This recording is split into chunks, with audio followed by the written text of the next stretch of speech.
Right, we're on.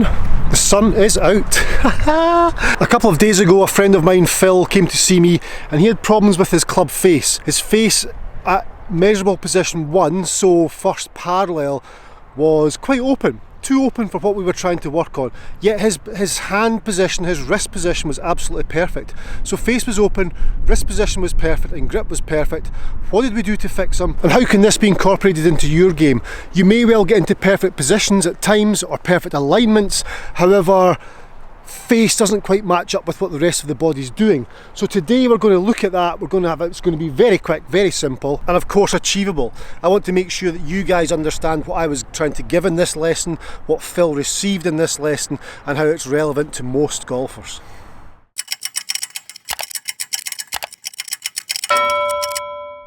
So Phil is a good golfer. Phil is a very good golfer.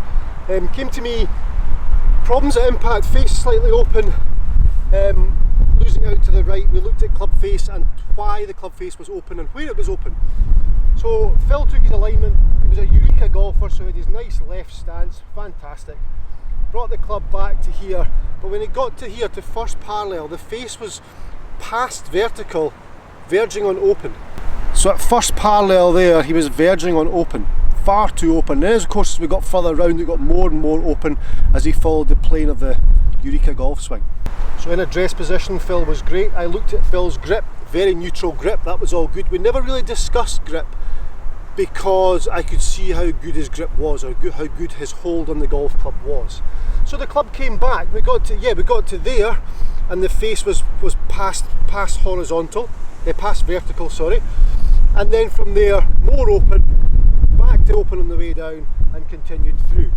So I spoke to Phil about how we can get the club more in line with spine, or certainly back to the vertical if you like, and we talked about how the wrists control that, how the back of the left wrist more to the ground would control the face, and that's something Phil had worked on in the past. He'd seen himself on video and he was aware that if he had the handle down, or the back of the left hand more down, or the left hand more separated, the toe of the golf club closed over more, or if he left the grooves pointing more towards the golf ball, he could get more into that position. However, that was a very unnatural feel for Phil, so we decided let's not do that. He didn't want to do that.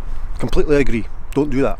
And because Phil's hold on the golf club initially was so good, then he should be able to get to that position. So we had to look at something else. What was controlling the club face? If it wasn't the hands and the arms, it must have been something to do with the body. Hands connected to the golf club, club head, club shaft, grip. Hands, arms, body. Hands and arms weren't the contributor, so it had to be the body. So we took Phil to the top of his backswing, and Phil got to the top of his swing and he was here.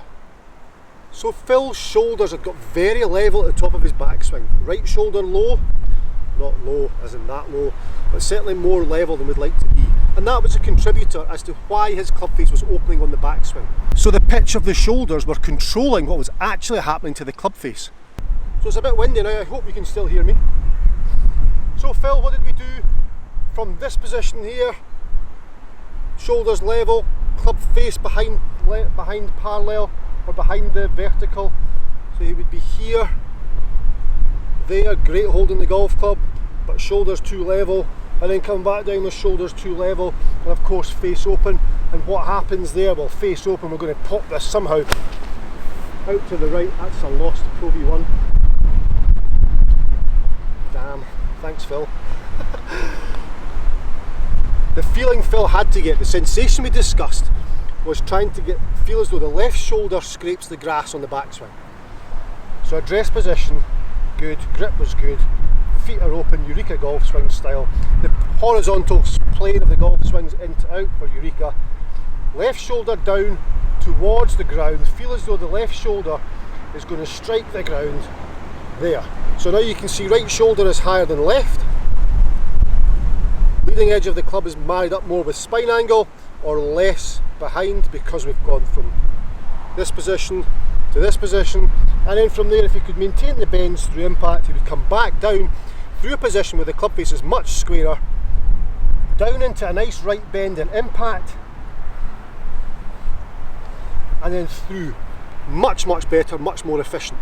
The sensation of the left shoulder scraping the grass on the backswing, and then the right shoulder scraping the grass on the downswing, was what Phil had to feel. Setup, good. Feet open, grip, neutral, superb. Club comes back, left shoulder, scrapes the ground, look at the club face, brilliant. Way down, then the way back down, right shoulder, scrapes the ground, look at the club face. Through, lovely. Face was much squarer, it's amazing that. So the shoulders controlled the club face because everything else was so neutral. Ah, it's got mud in my eye.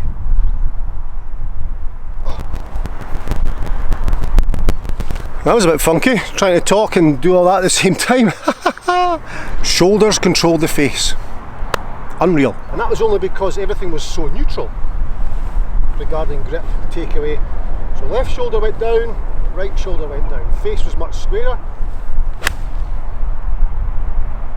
Much straighter, purer shots.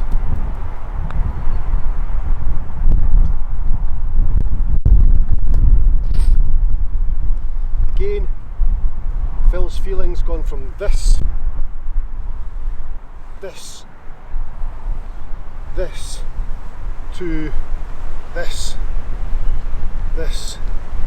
and this. Face was controlled, so he was there on the way back through, so left shoulder, right shoulder.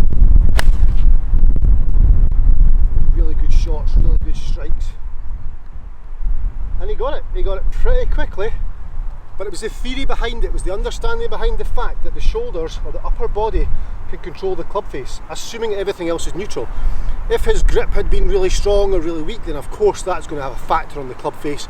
But he was so neutral at address, set up in his Eureka Golf Swing, and just needed to get that left shoulder down to control the face on the way back, and then he can control it easier on the way through. With the right shoulder going downwards. These are great, I'm loving this.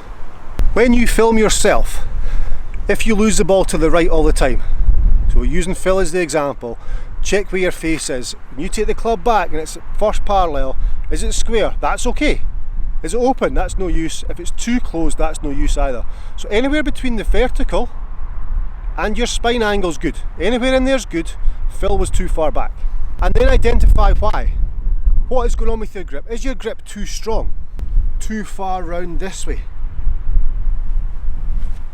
Rolling over. Is it too weak? Rolling over. The same can happen the other way. You can try and hold those positions and you get too closed. Either or, just check your grip, because that's the hold on the golf club. There's your first point. And then check forearm rotation. What's happening with forearms? Are they a bit funky? No, they're quite natural, they're quite good. Does your body rotate and your arms in front of your body like Phil's? Yes, it did. Yet he pitched up the way. His shoulder pitch was wrong. Shoulder pitch, everything was good. If his shoulder pitch was perfect, he's here. And then he's back through there. But his shoulder pitch wasn't perfect. So he was there, and then it made it hard work. Let's do one more on that tower, right there. It's good. Oh, Phil, look at that, man. There we go. Thanks for watching. Thanks for subscribing if you already have. If you've not subscribed now, done. Good. I hope that's helped. I hope that clears a few things up as to face position on the backswing and what effect it has on the through swing. It doesn't necessarily mean it's going to be wrong. If your hand's in a correct position and you swing it on plane, you might be okay. Just watch the shoulder pitch. Just be aware of how the body can control the face. It's not all about the hands and arms that control that club face. Thanks very much. I'll see you in my next video. Well done.